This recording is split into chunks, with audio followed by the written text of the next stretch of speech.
Hello बच्चों, चलिए प्रश्न को देखते हैं। तो दिया गया प्रश्न है कि 1 लीटर के फ्लास्क भूरे रंग की ब्रोमीन वाष्प से भरा हुआ है। भूरे रंग की वाष्प की तीव्रता में थोड़ी भी कमी निम्नलिखित के डालने से नहीं होती है। विकल्प ए है संगमरमर के टुकड़े, विकल्प बी है जंतु चारकोल चूर्ण, विकल्प सी है कार्बन डाई सल्फाइड, विकल्प डी है कार्बन टेट्रा क्लोराइड। तो हमें बताना है कि जब 1 लीटर के फ्लास्क में भूरे रंग की जो ब्रोमीन की वाष्प है उससे भरा हुआ है ये, और भूरे रंग की जो वाष्प है उसकी तीव्रता में थोड़ी भी कमी नहीं होती है किसके डालने पर। मतलब इनमें से जो हमारे विकल्प दिए हैं किसको उसमें डालें फ्लास्क में कि उसमें जो हमारे ब्रोमीन वाष्प है उसकी तीव्रता में थोड़ी भी कमी नहीं हो। तो विकल्प हमें दिए गए हैं, सही विकल्प को हमें चुनाव करना है।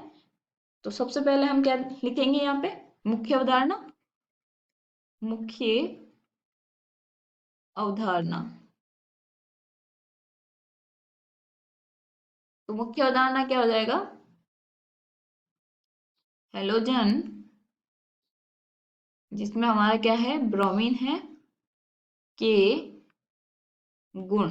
तो अब हमें पता होना चाहिए कि जो ब्रोमीन है उसके भौतिक व रासायनिक गुण क्या है, वो किन के साथ अभिक्रिया करती है किन के साथ नहीं करती है। तो चलिए हम देखते हैं। तो हमारे पास क्या दे रखा है, ब्रोमीन दे रखा है और हमें विकल्प में दे रखा है संगमरमर के टुकड़े, जंतु चारकोल चूर्ण और कार्बन डाई सल्फाइड और कार्बन टेट्रा क्लोराइड। तो यहाँ पे जो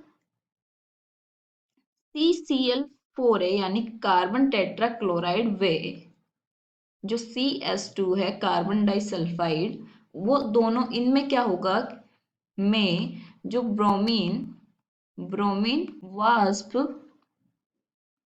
जो होती है वो क्या होती है, घुलनशील है। में वाष्प घुलनशील है, घुलनशील है। तो घुलनशील है तो वो क्या करेगी, इसमें घुल जाएगी। तो इसमें घुलने के बाद में क्या होगी कि उसकी तीव्रता में कमी आएगी। तो घुलनशील है तो इनके फ्लास्क में इनको फ्लास्क में डालने पर ब्रोमीन वाष्प की तीव्रता में क्या होगी, कि तीव्रता में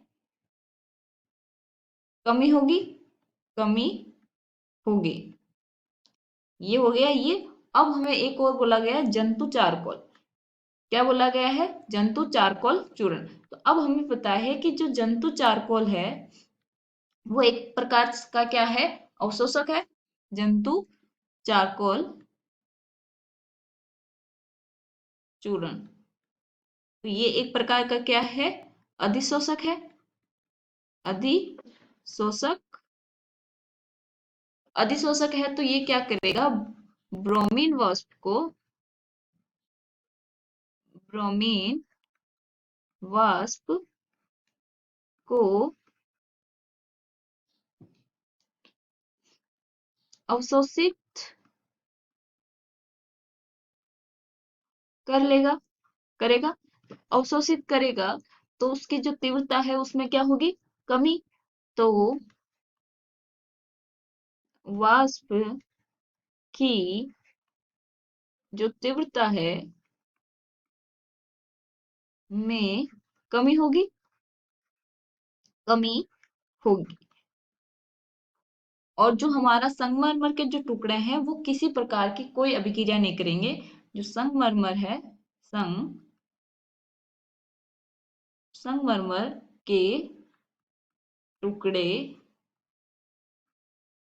अगर डालें तो कोई भी प्रभाव नहीं पड़ेगा। तो अब हम देखते हैं विकल्प। तो विकल्प पहला क्या है, संगमरमर के टुकड़े। तो हमारा जो विकल्प ए है वो हमारा सही उत्तर है।